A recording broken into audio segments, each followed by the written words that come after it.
저는 장담할 수 있어요. 갓 배달 온, 갓 홀에서 먹은 튀김만큼 맛있을 순 없지만 튀김 자체의 맛은 90% 이상 복구한다고 장담합니다. 안녕하세요, 중국에서 지내는 여러분. 튀김팬은 관리하기 힘들다, 청소하기 힘들다, 귀찮다, 이런저런 이유로 없으신 자취생분들이 대부분일 거라고 생각합니다. 하지만 자취생인 제가 튀김팬이 왜 자취생들에게 꼭 필요한지 소개해 드리겠습니다. 일단 가장 귀찮은 청소하는 장면부터 소개해 드릴게요. 기름의 온도가 너무 낮으면 기름이 되직한 느낌 때문에 청소하기 살짝 불편해서 열을 가해줬어요. 기름을 받쳐줄 팬을 두고 채망을 통해 튀김 가루들을 걸러줘요. 튀김 가루를 건져낸 채망은 탈탈 털어서 기름이 안 나오면 음식물 쓰레기로 처리하면 됩니다. 사용한 기름팬은 미세한 튀김 가루들이 많기 때문에 키친타올로 닦아주고 담아뒀던 기름을 다시 넣어주면 됩니다. 그러면 깨끗한 기름을 오랫동안 사용할 수 있는 것이죠.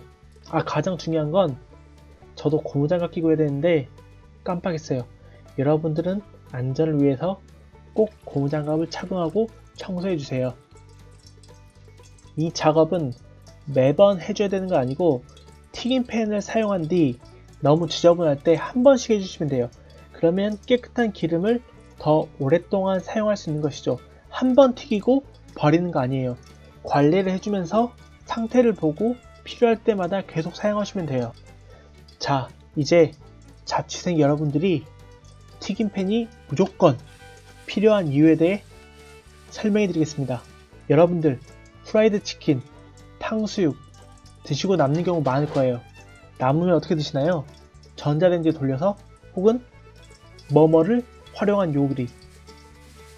뭐 다 좋지만 가장 좋은 건 튀기는 음식 자체를 기름에 다시 튀겨주는 게 제일 좋습니다. 튀김류는 시간이 지나면 수분이 생겨 촉촉해집니다.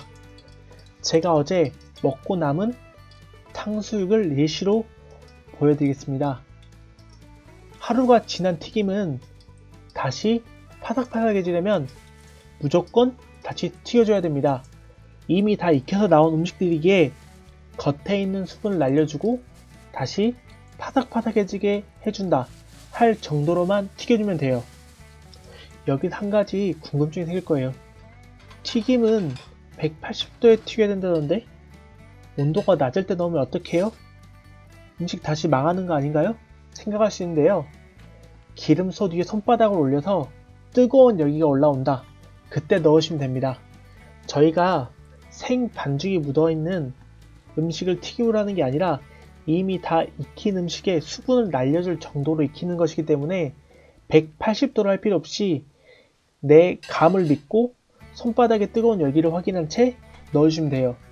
온도가 너무 낮을 때 넣으면 튀김에 기름이 흡수되는데요. 그때는 불을 최대한 세게 해서 빨리 온도를 올려서 튀겨주면서 하다 보면 흡수됐던 기름이 다시 빠져요. 그러면 결국엔 다시 파삭파삭한 튀김이 되는 거죠. 이 과정이 귀찮다 생각할 수 있어요. 저는 장담할 수 있어요. 갓 배달 온, 갓 홀에서 먹은 튀김만큼 맛있을 순 없지만 튀김 자체의 맛은 90% 이상 복구한다고 장담합니다. 맛이요? 전자레인지, 에어프라이기 비교할 수 없을 정도로 훨씬 바삭바삭합니다.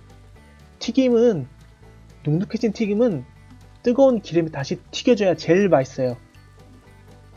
저는 가끔 배달이 늦어 눅눅해진 탕수육도 이렇게 다시 튀겨 먹어요. 귀찮아도 맛있게 먹는 게 제 행복이니까요. 매장에서 갓 먹는 느낌으로다가 파삭파삭하고 김이 모락모락 나는 튀김. 솔직히 정말 맛있는 튀김 위해서 이 정도는 투자할 수 있잖아요. 저는 그래요. 자취생 여러분들 냉동 튀김류들 많이 사실 거예요. 예를 들면 돈가스 이런 거 후라이팬에다가 애매하게 기름 둘러서 이렇게 막 튀기려고 하는 것보다 이렇게 팬에 자작하게 좀 충분하게 기름을 넣고 튀기시는 게 훨씬 맛있고요. 오히려 처리가 더 쉽습니다. 가정에서도 사실 이렇게 튀김팬 쓰기가 번거로울 수도 있겠는데요. 하지만 자취생 여러분들 혼자서 튀김류 많이 시켜놓고 남으면 그거 맛있게 먹어야 되잖아요. 한 끼 더 맛있게 먹어야죠. 귀찮겠지만 여러분들도 저처럼 튀김팬을 하나 만들어서 정말 맛있는 음식 드셨으면 좋겠어요. 감사합니다.